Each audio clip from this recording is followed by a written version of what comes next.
반갑습니다, 여러분. 수요 찬양 예배에 오신 것을 환영합니다. 오늘도 우리와 함께 하신 하나님을 찬양하며 또 기쁨으로 주님 앞에 나아갑시다. 그리고 또 우리의 연약한 모습과 우리의 기도의 제목들을 주님께 올려드리며 기도하며 나아가는 그런 시간이 되기를 원합니다. 이 시간에 먼저 한번 기도하고 시작하겠습니다. 다 같이 기도하겠습니다. 아버지 하나님, 이 시간에 하나님 앞에 나아갑니다. 하나님 앞에 우리의 연약한 모습도 우리의 모습 가운데도 그대로 하나님 앞에 나아갑니다. 내 모습 그대로 하나님께 나아갑니다. 온전히 주님께 나아갈 때에 하나님께서 이끄시는 줄 믿습니다. 하나님께서 이 예배를 받으시고 우리의 기도의 제목들과 우리의 마음을 주님께서 받으셔서 온전히 주님께서 이끌어 나가실 줄로 믿습니다. 하나님은 선하시며 하나님께서 행하시는 모든 일들이 모든 것이 합력하여 선을 이루게 하시는 그 일들을 저희가 알아 그 믿음으로 주님 앞에 나아가 주님을 찬양하며 주님께 나아가오니 주님 이 시간을 이끌어 주시고 이 시간에 함께하여 주시옵소서. 저희들이 예배 가운데 함께하여 주시옵소서. 이제 저희들의 마음과 뜻을 다하여 하나님께 찬양하며 이 예배를 시작합니다.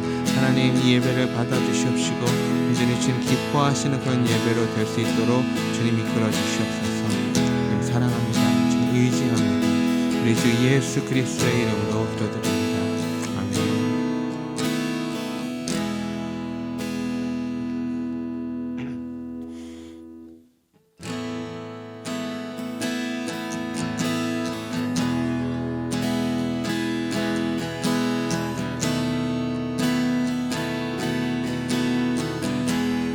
우리에게 향하신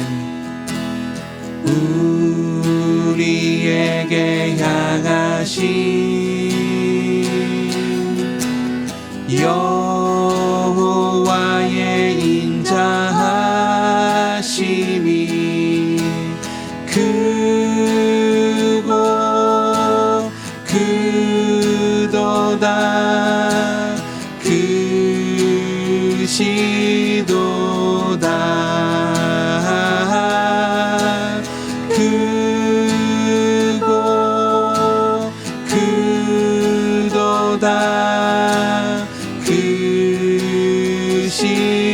크시도다. 다시 한번 우리에게 향하신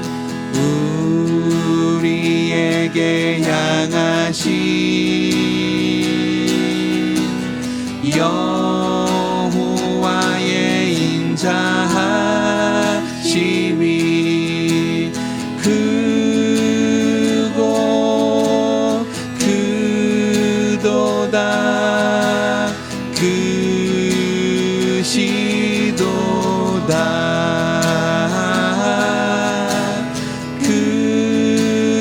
크고 크도다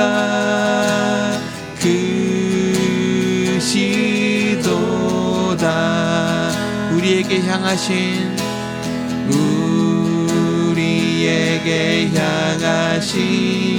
여호와의 진실하심이 여호와의 진실하심이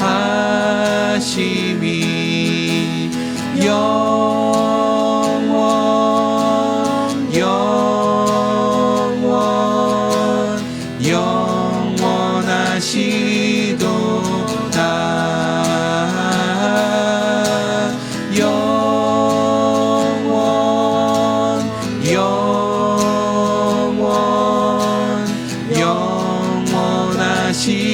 영원하시도다. 우리에게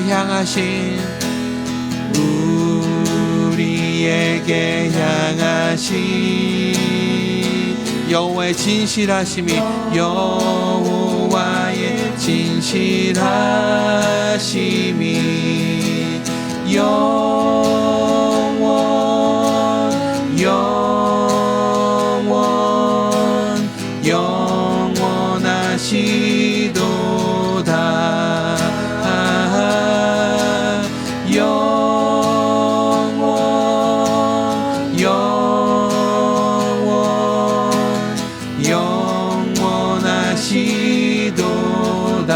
할렐루야 할렐루야. 전능하신 주 주께서 다스리네. 할렐루야 할렐루야. 전능하신 주께서 다스리네. 모두 함께 기뻐해. 모두 함께 기뻐해. 주님께 모든 영광 돌리세. 할렐루야. 전능하신 주께서 다스리네. 다시 한번 할렐루야 할렐루야.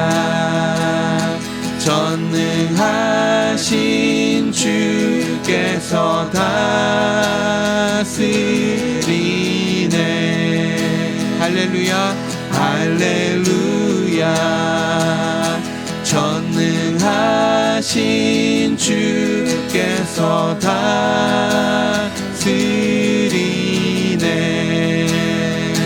모두 함께 기뻐해. 주님께 모든 영광 돌리세. 할렐루야. 전능하신 주께서 다스리네. 다시 한번 할렐루야 할렐루야. 전능하신 주께서 다스리네. 할렐루야. 전능하신 주께서 다스리네. 모두 함께 기뻐해. 주님께 모든 영광 돌리세. 할렐루야.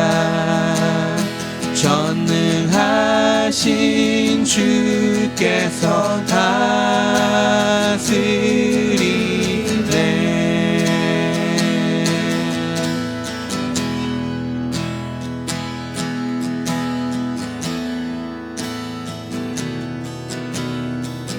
하나님은 너를 지키시는 자. 하나님은 너를 지키시는 자. 너의 우편에 그늘 되시니. 낮의 해와 밤의 달도 너를 해치 못하리. 하나님은 너를 지키시는 자. 하나님은 너를 지키시는 자. 너의 환난을 면케하시니. 그가 너를 지키시리라. 너의 출입을 지키시리라. 눈을 들어 산을 보아라. 너의 도움 어디서 오나. 천지 지으신 너를 만드신 여호와께로다. 하나님은 너를 지키시는 자. 너의 우편에 그늘 되시니. 낮의 해와 밤의 달도 너를 해치 못하리. 하나님은 너를 지키시는 자. 너의 환난을 면케 하시니 그가 너를 지키시리라. 너의 출입을 지키시리라. 눈을 들어 산을 보아라. 너의 도움 어디서 오나. 천지 지으신 너를 만드신 여호와께로다. 눈을 들어 산을 보라. 눈을 들어 산을 보아라. 너의 도움 어디서 오나. 천지 지으신 너를 만드신 여호와께로다. 천지 지으신 너를 만드신 여호와께로다. 천지 지으신 너를 만드신 여호와께로다.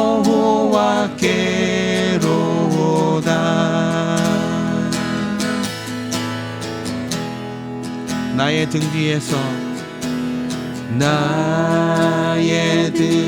뒤에서 나를 도우시는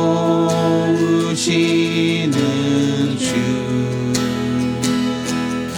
나의 인생 길에서 지치고 고나여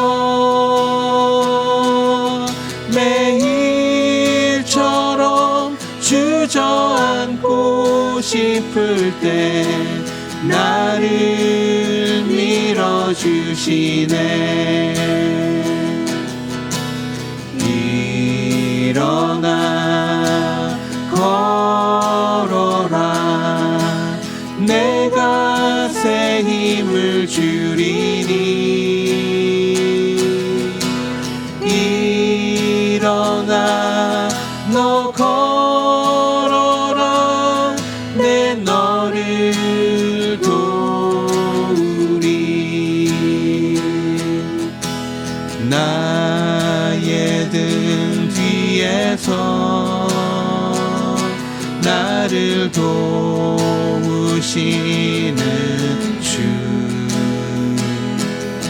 평안히 길을 갈 때 보이지 않아도 지치고 곤하여 넘어질 때면 다가와 손 내미시네. 일어나 걸어라. 내가 새 힘을 주리니. 일어나 너 걸어라. 내 너를 도우리. 나의 등 뒤에서 나를 도우시는 주. 때때로 뒤돌아보면 여전히 계신 주. 잔잔한 미소로 바라보시며 나를 재촉하시네. 일어나 걸어라. 일어나 걸어라.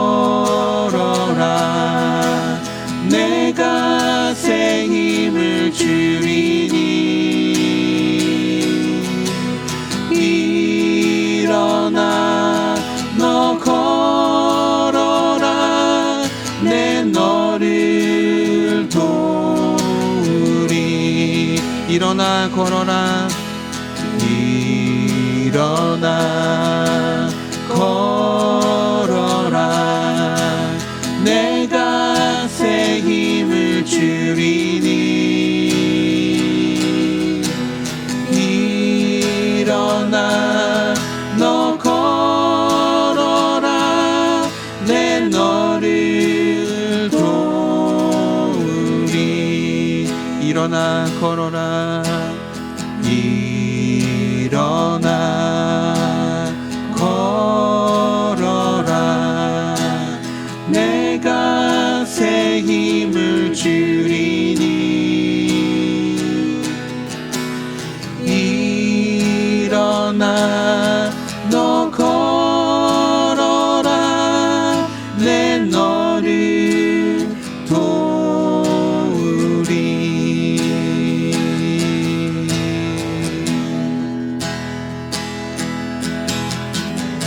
이 시간 한번 기도하겠습니다. 주님께서 일어나 걸으라고 하십니다. 주님이 새 힘을 주실 것입니다. 우리는 일어나서 첫 발을 내딛기만 하면 온전히 주님께서 그 길을 걸어가게 하실 것입니다. 우리 이 시간에 주님을 의지하면서 다 같이 한번 통성으로 주님께 나아가겠습니다. 기도하겠습니다. 아버지 하나님, 이 시간에 온전히 주님 앞에 나아갑니다. 저희들의 연약하고 쓰러지고 또 병든 저희들의 모습들을 주님 아시지요. 하나님, 저희들의 연약한 모습들을 다 내려놓고 주님 앞에 의지하며 의뢰하며 나아갑니다. 하나님, 일어나 걸으라고 말씀하신 그 말씀을 의지하여서 하나님 그 말씀을 믿으며 오전에 주님 앞에 나아갑니다. 일어납니다. 다시 한 발짝을 다시 내렸습니다.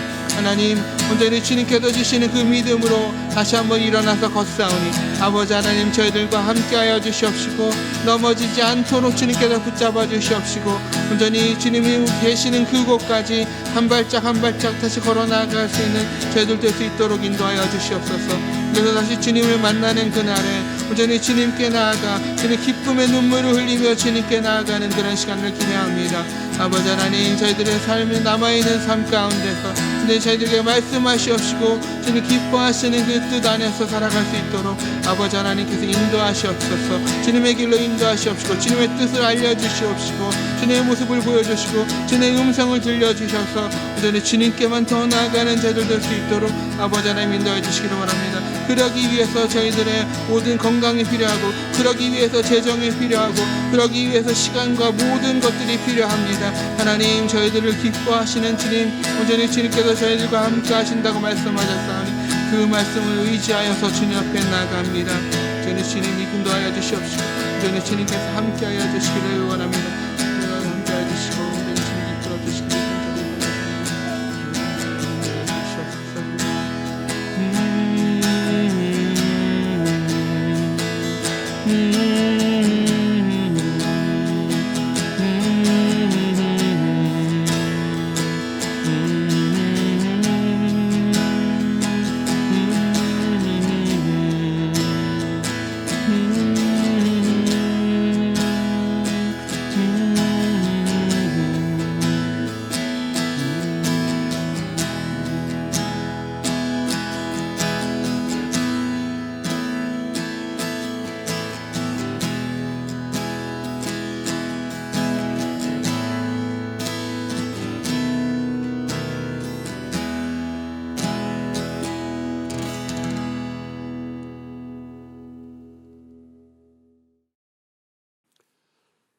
오늘 주시는 하나님의 말씀은 에베소서 5장 1절과 2절입니다.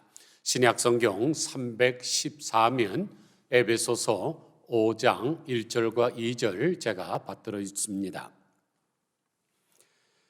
그러므로 사랑을 받는 자녀같이 너희는 하나님을 본받는 자가 되고 그리스도께서 너희를 사랑하신 것 같이 너희도 사랑 가운데서 행하라. 그는 우리를 위하여 자신을 버리사 향기로운 제물과 희생 제물로 하나님께 드리셨느니라. 여러분들은 아싸 호랑나비를 부르면서 개다리 춤을 추는 김문국 씨를 기억하실 것입니다. 그러면 김은국 하면 대표적으로 떠오르는 이미지가 뭡니까? 코시엄이죠. 그분은 항상 코시움을 기르고 다닙니다.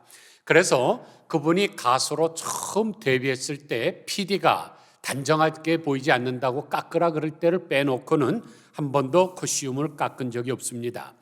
그러면 왜 그 사람이 코시움에다가 목숨을 걸을까요? 왜냐하면 그것이 자기가 아버지를 닮았다는 증거고 또한 아버지와의 유대감 때문에 그렇습니다.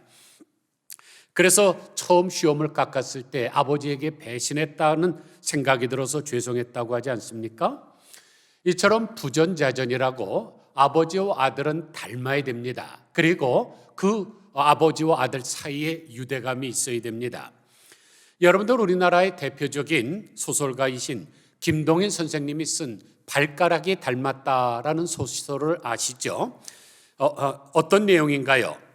M이라고 하는 어떤 주인공 남자가 젊은 시절에 방탕하게 지나다가 그만 성병에 올라서 생식 기능을 상실하고 말았습니다. 그러다가 또 세월이 지나서 어떤 여자를 만났는데 결국 사랑하게 되죠.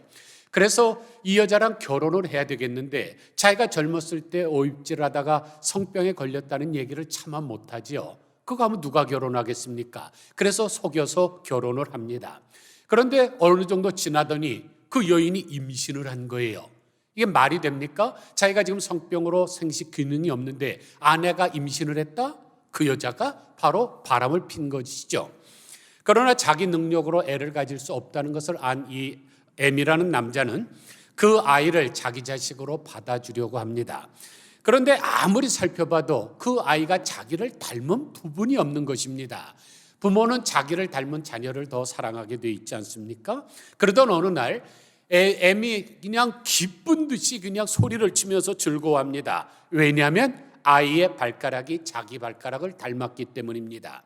이 사람의 발은 특별하게 생겨서 발가락 5개 중에서 가운데 발가락이 좀 긴데 그 아이의 발가락이 가운데가 깁니다. 그것을 보고 발가락이 닮았다. 그러고 그 아이를 자기의 아이로 받아준다는 그런 이야기입니다. 고슴도치도 자기 자녀를 예뻐한다고 하지 않습니까? 왜냐하면 고슴도치에게 고슴도치 그 가시가 있는 게 닮았기 때문입니다. 하나님도 마찬가지시죠? 우리 하나님도 당신을 닮은 사람을 좋아하십니다. 그래서 오늘 본문 내용도 하나님을 본받는 자가 되라고 말씀을 하시는데 쉽게 말하면 하나님을 닮아가라는 뜻입니다. 지금 우리가 신앙생활하고 있는데 신앙생활이 무엇이냐고 물으면 뭐라고 대답하시겠습니까? 천국 가는 것이 신앙생활입니까? 아니죠. 하나님을 닮아가는 삶, 이게 바로 신앙생활입니다. 그런데 무속 종교는 자기들이 믿는 신을 닮으려고 하지 않습니다. 그런 건 관심조차 없습니다. 자기가 신이라고 섬기는 대상을 향해서 그 신을 달래고 얼레서 복채를 줘서 자기가 원하는 복만 뜯어내면 됩니다. 그런데 진리의 종교인 기독교는 그런 게 아니죠. 다른 것들은 다 부수적인 겁니다. 내가 지금 하나님을 닮아가느냐, 이것이 중요한 것이죠. 마태복음 7장 23절에 보면 그때 내가 너희에게 밝히 말하되 내가 너희를 도무지 알지 못한다고 하시겠다고 말씀을 하셨는데 왜 주님께서 선지자 노릇도 하고 귀신 들린 자를 내어 쫓는 사람을 도무지 알지 못한다고 했을까요? 왜냐하면 그 사람들이 예수님을 닮지 않았기 때문입니다. 예수님께서는 정의를 실천하셨는데 그들은 불의를 실천했고 예수님은 희생하면서 사셨는데 저들은 남의 것을 강탈하면서 살았고 주님은 사랑을 베푸셨는데 저들은 사랑을 받기만 하려고 했지 베풀지 않았기 때문입니다. 우리가 비행기를 타려고 공항에 가면 어떻게 합니까? 패스포트를 보여줘야 비행기를 탈 수 있습니다. 천국도 천국 들어가는 패스포트가 있어야 패스가 되는데 그 패스포트에 붙은 사진은 어떤 사진일까요? 주님을 얼마나 닮았느냐는 사진일 것입니다. 링컨 대통령이 말했다고 하죠. 사람이 나이 40이 되면 자기의 얼굴을 책임져야 된다. 그런데 거기서 말하는 그것은 선천적 얼굴입니다. 40세 이후부터는 후천적으로 만들어가는 얼굴이죠. 여러분들은 청교도 작가인 나타날 호선이 쓴 큰바의 얼굴이라고 하는 소설을 잘 아실 것입니다. 어느 마을에 산마루에 보기만 해도 사람들에게 경외심을 일으키고 마음의 평안을 주는 아주 잘생긴 바위가 있었습니다. 내려오는 전설에 의하면은 그 마을에는 장차 큰 바위 얼굴을 닮은 사람이 나타나서 마을 사람들에게 모두 행복을 안겨다 줄 것이라는 이야기가 내려오고 있었습니다. 그래서 그 마을 사람들은 그 날이 오기를 학수고대하고 있었죠. 그런데 어느 날 돈 많은 거부가 나타났습니다. 그래서 사람들이 마침내 우리가 기대하던 사람이 왔구나 했는데 그 사람도 얼마 가지 못해서 알거지로 죽고 맙니다. 그래서 사람들은 실망하고 있는데 이번에는 전쟁에서 큰 공을 세운 장군님이 또 왔습니다. 그러니까 마을 전체가 또 소동을 하죠. 그러나 그 사람도 실망을 안긴 채 얼마 후에 또 그 마을을 떠납니다. 그 다음에는 그 바위를 닮은 정치가도 왔고 또 시인도 왔습니다마는 모두가 다 안 좋게 끝났습니다. 어느 날 큰바위 얼굴 주인공이 끝끝내 나타나지 않으려나 보다 하고 실망하고 있는 마을 사람들을 앉혀놓고 그 마을의 지도자가 노을이 빨갛게 물든 저녁에 위로의 말을 전하고 있었습니다. 그런데 그 마을에는 어려서부터 그 마을에서 태어나서 자란 어네스트라고 하는 사람이 있었죠. 그런데 그 지도자가 이야기하는 도중에 마을 사람 한 사람이 갑자기 소리칩니다. 저분이에요. 저분이 바로 큰바위 얼굴을 꼭 닮았어요. 그러니까 큰바위 얼굴을 닮은 사람은 바로 그 마을에 있었던 것입니다. 그러면 어네스트가 왜 그 바위를 닮았을까요? 자기 마을에 내려오는 전설을 보면서 자기가 어려서부터 학교를 가면서도 바라보면서 그 바위를 사랑하고 흠모하니까 자기가 그렇게 닮아간 것이죠. 이처럼 사람이 무엇을 바라보고 무엇을 본받으려고 하느냐에 따라서 그 사람은 변하게 되어 있습니다. 일전에 제가 듣기로 어떤 개구리를 연구하는 생물학자가 20년 동안 열심히 개구리를 연구했더니 그 사람의 얼굴이 개구리 모양같이 변했다는 그런 이야기를 들은 적이 있습니다. 이와 같이 사람은 누구나 무엇을 바라보느냐, 누구를 모방하느냐에 따라서 그의 삶이 달라지고 모습도 달라집니다. 그래서 오랫동안 금술이 좋았던 부부들 보면은 닮았다는 얘기들 하지 않습니까? 그런데 우리가 하나님을 본받기 위해서는 배워야 됩니다. 배우지 않고 닮아갈 수가 없기 때문입니다. 제가 장로교 신학교를 나오지 않았습니까? 그런데 저와 같이 공부하던 친구 중에 지금 LA에서 목회하고 있는데 아주 여의도 순복음교회 조용기 목사를 너무너무 흠모하는 전도사님이 계셨습니다. 우리가 신학교에서 졸업을 하기 전에 반드시 설교 실습 시간이 있습니다. 교수님들과 학생들 앉혀놓고 나와서 설교하는 거죠. 그러면은 교수님들이랑 또 학생들의 그 평가를 받아서 이제 잘못된 건 고치고 이렇게 하는 그런 실기 시간이 있습니다. 그런데 이분이 나와서 설교를 하는데 제가 이렇게 고개를 잠깐 숙이고 있었는데 조용기 목사님이 온 줄 알았어요. 발음도 똑같고요. 그 억양 흉내내는 거 똑같습니다. 미십니다 그러면서 쌍시옷 받침을 몇 개 하는데 저는 틀니가 빠지는 줄 알았어요. 얼마나 강력하게 하는지. 그러면 왜 그분이 그렇게 조용기 목사님을 똑같이 흉내를 낼까요? 왜냐하면 사모하고 또한 본받으려고 노력을 했기 때문입니다. 그런데 우리는 조용기 목사님을 배우려고 하는 것이 아니라 우리 하나님을 본받으려고 노력을 해야죠. 그런데 문제는 우리가 하나님을 본받고 싶지만 하나님이 보이지 않는다는 데 문제가 있습니다. 보여야 모방을 하든지 따라하든지 배울 것이 아닙니까? 그래서 하나님께서는 그 해결 방법을 주셨는데 그것이 바로 2절 말씀입니다. 2절 보세요. 그리스도께서 너희를 사랑하신 것 같이 너희도 사랑 가운데서 행하라. 그는 우리를 위하여 자신을 버리사 향기로운 제물과 희생제물로 하나님께 드리셨느니라. 한마디로 하면 뭐예요? 그리스도를 본받으라는 것이죠. 1절에서 하나님을 본받는 자가 되라고 하시다가 2절에서 갑자기 그리스도 얘기를 하는 것은 그리스도를 본받는 것이 하나님을 본받는다는 것이라는 것입니다. 그러므로 우리가 그리스도를 본받으면 하나님을 본받을 수가 있습니다. 그래서 예수님께서는 마태복음 11장 28절에서 이렇게 말씀하셨습니다. 수고하고 무거운 짐진 자들아 다 내게로 오라. 내가 너희를 쉬게 하리라. 나는 마음이 온유하고 겸손하니 나의 멍에를 메고 내게 배우라. 그리하면 너희 마음이 쉼을 얻으리니 이는 내 멍에는 쉽고 내 짐은 가벼움이라. 여기서 중요한 단어는 배운다는 단어인데 헬라어로 만사노입니다. 그런데 이 만사노라는 단어는 훈련받다는 뜻을 가지고 있습니다. 그래서 만사노라는 단어에서 마테테스라는 단어가 나왔는데 바로 제자라는 단어입니다.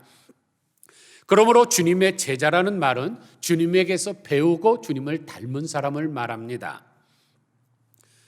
우리는 주님에게서 배울 것이 너무나도 많죠. 수고하는 법, 무거운 짐을 지는 법, 마음이 온유하게 되는 법, 겸손을 가지는 방법, 멍에를 매는 법, 마음의 쉼을 얻는 방법 등을 배워야 됩니다. 그러나 무엇보다도 우리는 주님으로부터 사랑하는 법을 배워야 됩니다. 사랑하는 법을 배우지 못했다면 그 사람은 예수님의 제자가 아니기 때문입니다. 그래서 요한복음 13장 35절을 보면 너희가 서로 사랑하면 이로써 모든 사람이 너희가 내 제자인 줄 알리라고 하셨습니다. 이 요한복음을 기록한 사람이 누굽니까? 사도 요한이죠. 그런데 사도 요한은 예수님의 애제자입니다. 예수님의 품에 안겨서 말씀을 듣고 그러던 애제자입니다. 그런데 우리가 잘 알듯이 그는 불같은 성격을 가지고 있던 사람이죠. 누가복음 9장을 보면 예수님께서 승천하실 기약이 가까워서 마지막으로 예루살렘을 올라가게 되셨습니다. 그런데 갈릴리 지역에서 예루살렘으로 가다 보면 중간에 사마리아 지역을 지나가야 되는데 사마리아 사람들이 예수님과 제자들을 영접하지 않으니까 이 사도 요한이 뭐라 그럽니까? 주여, 내가 명하여 하늘로부터 불을 내리게 하리이까? 그러니까 불을 내려갖고 사마리아를 다 불태워버릴까요? 이런 정도로 어마어마한 급한 성격을 가진 사람이 있잖아요. 그랬더니 예수님께서 뭐라 그래요? 보아너게라고 그를 이름을 지어줬습니다. 우레의 아들이라는 뜻이죠.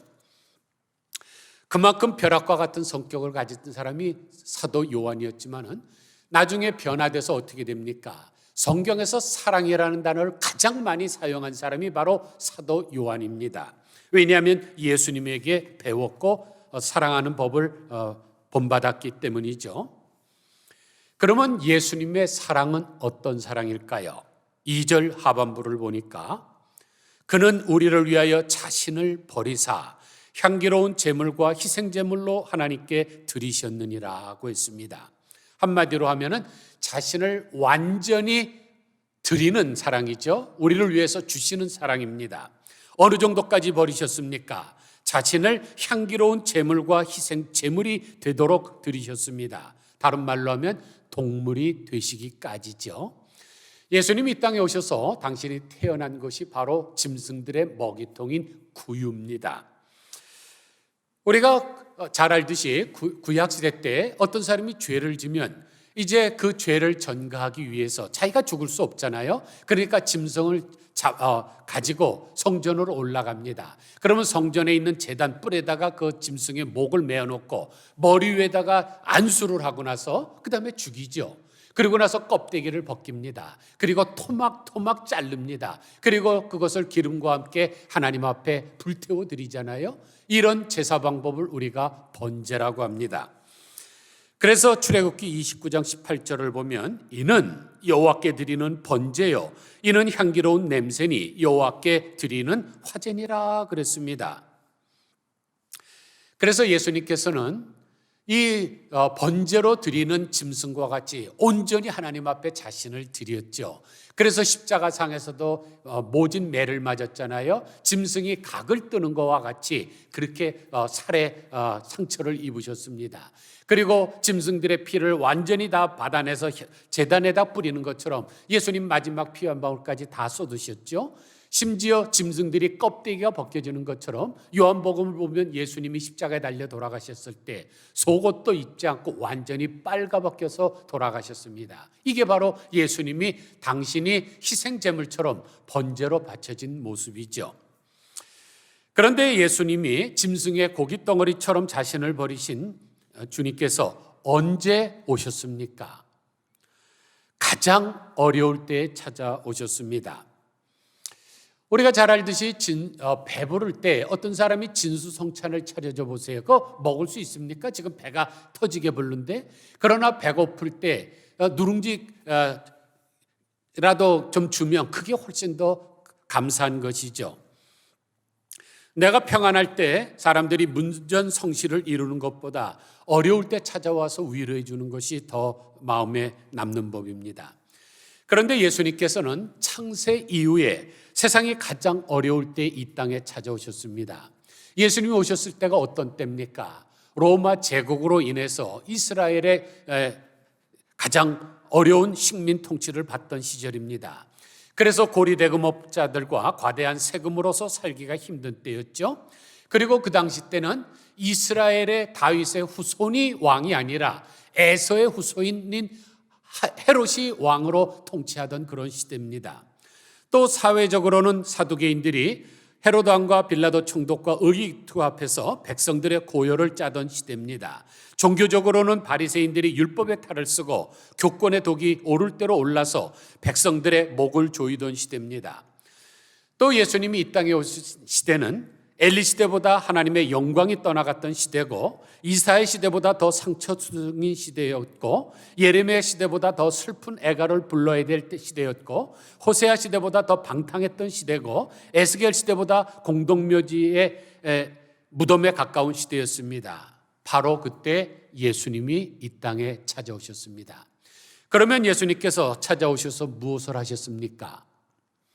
마태복음 4장 23절을 보니까 예수님께서 온 갈릴리를 두루 다니사 저희 회당에서 가르치시며 천국 복음을 전파하시며 백성 중에 모든 병과 모든 약한 것을 고치시니 그의 소문이 온 수리아에 퍼진지라.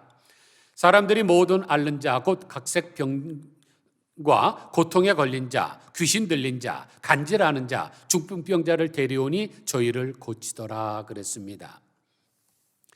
예수님께서 활동하던 지역이 어디라 그랬습니까? 갈릴리 지역입니다. 여러분, 우리가 살고 있는 미국의 50개 주에 보면 주도라는 게 있죠. 마찬가지로 이스라엘도 이 북쪽 갈릴리에 주도가 있고 사마리아 지역에 주도가 있고 남쪽 유다에 주도가 있는 것입니다. 그러면 갈릴리 지역의 주도가 뭐예요? 세포리스입니다. 그런데 성경에 세포리스가 단 한 번도 안 나옵니다. 예수님이 단 한 번도 거기 가시지 않았기 때문이겠죠. 이처럼 예수님께서는 라스베가스와 같이 화려하고 부자들이 모여서 즐거움을 하는 데는 가지 않으셨습니다. 예수님이 예루살렘에 올라가실 때 꼭 들리셨던 곳이 있죠. 마르다와 마리아가 살던 베다니에 들리셨습니다. 그런데 베다니는 고난의 집이라는 뜻입니다. 지금으로 말하면 영등포 달동네의 쪽방촌이죠. 가난한 사람들이 모여 사는 그런 곳에 예수님이 가셨는데, 예수님을 믿는다고 하고 주님을 본받으려고 하는 사람이 화려한 곳이나 가고 그냥 좋은 음식이나 찾고 그렇다면 그 사람은 지금 주님을 따르는 사람은 아닐 것입니다. 그래서 사도 바울도 로마서 12장 15절에서 우는 자들과 함께 울라고 하셨습니다. 그러므로 우리도 하나님으로부터 이런 놀라운 사랑을 받았다면 우리도 신음하는 사람들, 어려운 사람들, 고난당하는 사람들과 함께 울 줄 알아야 됩니다. 그것이 바로 그리스도를 본받는 삶이기 때문입니다. 유럽의 어느 마을에 쌍둥이가 살았는데 쌍둥이지만 성격이 저마다 달랐습니다. 형은 조용하고 사색을 즐기며 다감한 사람이었습니다. 그런데 동생은 성격이 괄괄하고 외향적이고 여러 친구들과 어울리기를 좋아했습니다. 그래서 형은 열심히 공부하여 덕망 있는 재판관이 되었고, 동생은 한량으로 떠돌다가 어떤 사건에 연루되어서 사람을 죽이게 되었고 재판을 받게 되었는데, 막상 재판장에 서서 보니까 자기 형이 재판장인 겁니다. 그러니까 이 동생이 내심 기뻐하죠. 형이 재판장인데 나에게 감히 무슨 형량을 세게 내리겠는가. 그런데 재판이 끝나고 났더니 사형을 언도하는 것이었습니다. 그랬더니 동생이 재판장에서 끌려나가면서 형에게 저주를 하지요. 쌍둥이 형이 나에게 사형을 선고한다. 그리고 감옥에 갇혔습니다. 그런데 그날 밤에 형이 옥사를 찾아갑니다. 그리고 간수 보러 잠깐만 시간을 달라. 그래서 간수가 잠깐 자리를 바꾼 사이에 들어가서 옷을 바꿔 입죠. 얼굴이 똑같고 쌍둥이이기 때문에 다른 사람은 알지 못합니다. 그런데 동생은 그 방에서 나아가면서 또 마음에 내심 기뻐합니다. 형이 재판관인데 무슨 일이 있겠는가. 그런데 그날 다음날 아침에 어떤 소식이 들려옵니까? 감옥에 있던 그 사람이 처형됐다는 소식이 들려옵니다. 그때 그 동생이 오열을 하면서 사람이 변화되죠. 자기 때문에 형이 대신해서 죽은 것입니다. 예수님의 사랑도 이와 같은 것이죠. 죄 짓고 힘들어할 때 우리를 찾아오셔서 우리를 위해서 대신 돌아가셨습니다. 옛날 상갓집에 가면은 호상꾼이라는 사람들이 있었습니다. 상주들이 그냥 손님이 올 때마다 계속 오는 게 너무너무 힘드니까 돈을 주고 대신 우는 겁니다. 성경에도 나와요. 창세기 50장 14절에 보면 호상꾼 이야기가 나옵니다. 심지어 구약 성경에는 어떤 일까지 나옵니까? 다른 사람의 씨를 받아서 대신 애를 낳아주는 그런 것도 있습니다. 계대결혼법이라는 것도 그런 거죠. 그런데 아무리 대신해 주는 법이 있다 할지라도 누구를 대신해서 죽는 법은 없습니다. 오직 사랑이 충만한 사람만이 할 수 있는 것이죠. 이처럼 대신 희생당한다는 것은 쉬운 것이 아닙니다. 그러나 그것을 실천하는 사람만이 그리스도의 사랑을 깨달은 사람이요 은혜를 받은 사람입니다. 그러므로 우리가 다른 사람이 어려움을 당할 때 우리가 그 사람의 어려움을 대신 지고 갈 수 있어야 됩니다. 예수님께서도 수고하고 무거운 짐지다 다 내게로 오라. 내가 쉬게 하리라고 말씀하지 않았습니까? 그리고 할 수만 있다면 우리도 주님처럼 다른 사람을 위해서 생명을 바칠 수도 있어야 합니다. 그래서 요한복음 15장 13절을 보면 사람이 친구를 위하여 자기 목숨을 버리면 이에서 더 큰 사랑이 없나니 라고 하셨고, 요한일서 3장 16절에서는 그가 우리를 위하여 목숨을 버리셨으니 우리가 이로써 사랑을 알고 우리도 형제들을 위하여 목숨을 버리는 것이 마땅하니라고 하셨습니다. 아무쪼록 우리는 하나님의 사랑을 입은 자녀답게 사랑 안에서 행하고 또 당신의 고귀한 생명을 생축같이 버리신 주님을 닮아가는 우리 모두가 다 되시기를 주님의 이름으로 간절히 축원드립니다. 기도하겠습니다.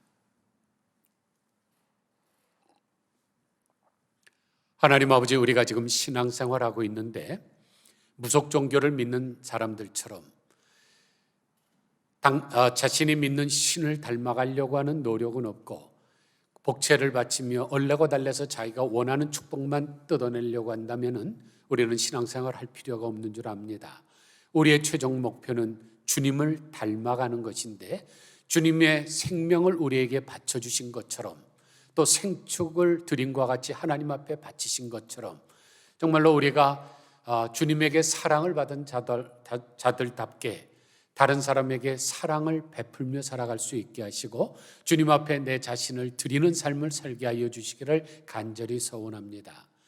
그날에 내가 분명히 밝히 말하기를 내가 너희를 도무지 알지 못한다고 한 것은 그들이 선지자 노릇을 하지 않은 것도 아니요 귀신을 쫓아낸 것도 아니요 헌금을 많이 바치지 않은 것도 아니요 금식기도 하지 않은 것도 아니지만은 그들이 주님을 닮지 않았기 때문인 줄 압니다. 우리가 비행기를 타기 위해서는 패스포트를 보여줘야 하는 것처럼 우리가 천국에 들어가기 위해서도 패스포트가 있어야 되는데 주님을 얼마나 닮았나 하는 사진이 붙어 있어야 될 줄로 믿습니다. 하나님, 앞으로 주님을 본받는 자가 되게 하여 주옵소서. 지난주일 설교에서도 믿음의 태도, 소망의 태도, 사랑의 태도를 가지라고 했는데 이것이 바로 주님의 태도인 줄 압니다. 주님을 닮아가는 삶을 살게 하여 주시옵소서. 예수 그리스도의 거룩하신 이름으로 간절히 기도드리옵나이다. 아멘.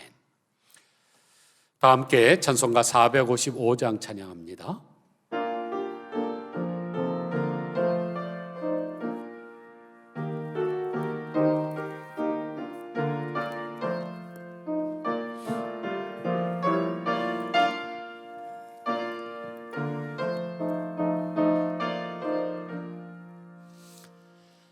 주님의 마음을 본받는 자, 그 맘에 평강이 찾아오면 험악한 세상을 이기림이 하늘로부터 임함이로다. 주님의 마음 본받아 살면서 그 거룩하심 나도 이르리.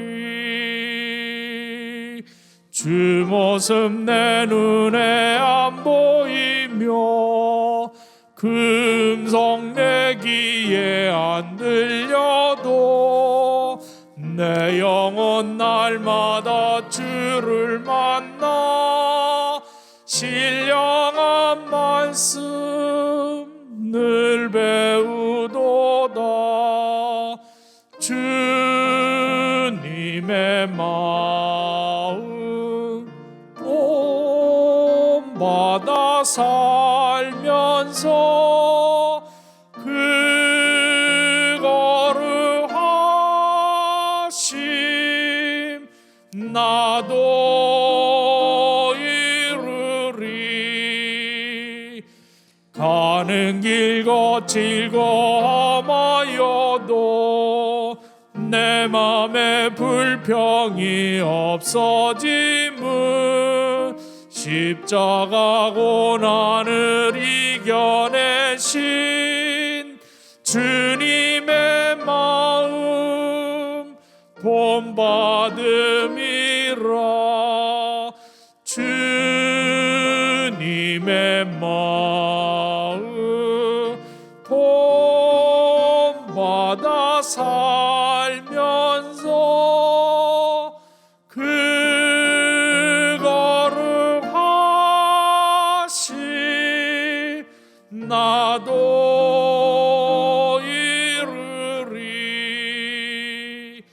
주 예수 세상에 다시 오실 그날의 무성도 변하여 주님의 빛나는 그 형상을 다 함께 보며 주 찬양하리.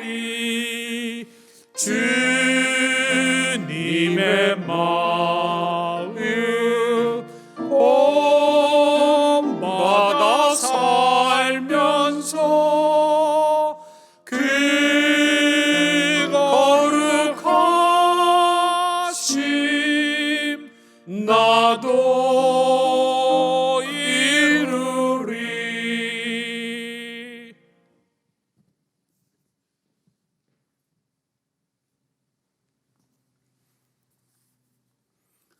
이 시간 다 함께 우리 각 가정에 계시는 가족들과 함께 통성으로 기도하도록 하겠습니다. 주신 말씀 생각하시면서 하나님을 본받는 자 되라 하셨습니다.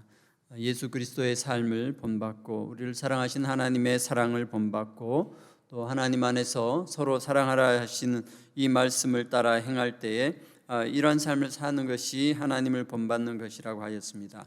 말씀 생각하시면서 하나님을 본받는 자 되겠다는 다짐과 함께 본받을 수 있는 힘과 용기도 허락하여 달라고 기도해 주시고, 또 우리 교회 연약한 분들 계속해서 함께 기도하고 있습니다. 박원옥 권사님, 김상규 집사님, 또 최선희 권사님 위해서 계속 기도하고 있습니다.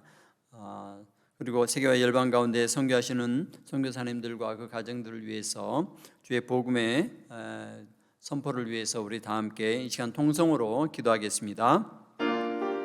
살아계신 하나님 아버지 감사합니다. 이 저녁에도 하나님 저희들을 이 온라인을 통하여 함께 예배드리게 하여 주시고 주의 말씀을 듣게 하여 주시니 감사합니다. 우리에게 들려지는 이 말씀이 메아리처럼 흩어지는 것이 아니라 이 말씀을 통하여 우리의 마음을 다잡으며 우리가 하나님을 본받는 자 되기를 다시 한번 다짐하며 하나님의 도우심과 하나님의 인도하심을 간구하오니 하나님 참으로 이 귀한 말씀을 통하여 우리가 하나님을 더욱더 본받으며 하나님을 닮아가는 그러한 삶을 살기를 원합니다. 우리의 신앙이 단순히 예배 드리는 것이 아니라 주의 말씀대로 살아가는 것이 우리의 신앙이며 말씀에 순종하는 것이 우리의 믿음인 줄을 고백하오니 하나님 이 말씀대로 살아갈 수 있도록 아버지 도와주시옵소서. 이 하나님의 도우심이 인도하심이 필요합니다. 하나님께서 우리의 마음과 생각을 이끌어 주심이 필요합니다. 하나님께서 우리의 삶을 주장하여 주셔서 주의 말씀을 실천할 수 있도록 하여 주심이 필요합니다. 그러나 하나님 이 모든 것들 위해 우리가 의지적으로 하나님의 말씀을 순종하며 하나님께서 허락하신 것들을 따라 살아가겠다는 그런 굳은 각오와 하나님을 주인으로 왕으로 모시는 것이 필요합니다. 하나님 우리가 진정 우리 인생에서 가장 소중한 것을 하나님의 말씀으로 들 수 있는 회개를 이루어서 주의 뜻대로 살아가기를 원하오니 하나님 이런 삶을 살게 하여 주옵소서. 우리 박원옥 권사님, 김상규 집사님, 또 최선희 권사님에서 우리가 함께 계속하여 기도하고 있습니다. 이 약한 분들 위해서 기도할 때마다 하나님 응답하여 주시고 특별히 박원옥 권사님 많은 통증 가운데 있습니다. 주님 긍휼히 여겨주시고 불쌍히 여겨주셔서 그의 아픔과 통증 가운데서 속히 벗어날 수 있도록 하나님 치료의 손을 허락하여 주시옵소서. 김상규 집사님 주님 불쌍히 여겨주시고 위암 수술을 기다리고 있습니다.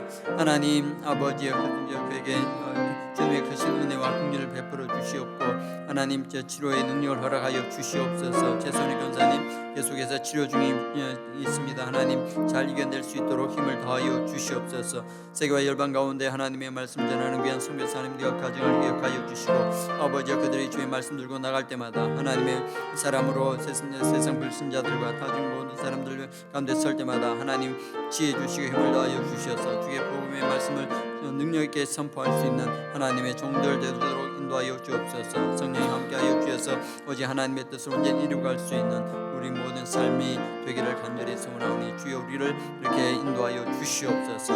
감사합니다. 감사합니다. 오늘도 주의 말씀으로 우리를 세워주셔서 감사드리며 우리 주 예수님 거룩하신 이름으로 간절히 기도하옵나이다.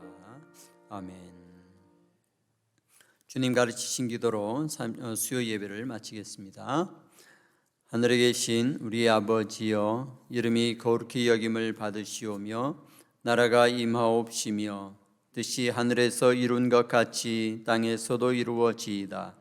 오늘날 우리에게 일용할 양식을 주옵시고 우리가 우리에게 죄 지은 자를 사하여 준 것 같이 우리의 죄를 사하여 주옵시고 우리를 시험에 들게 하지 마옵시고 다만 악에서 구하옵소서.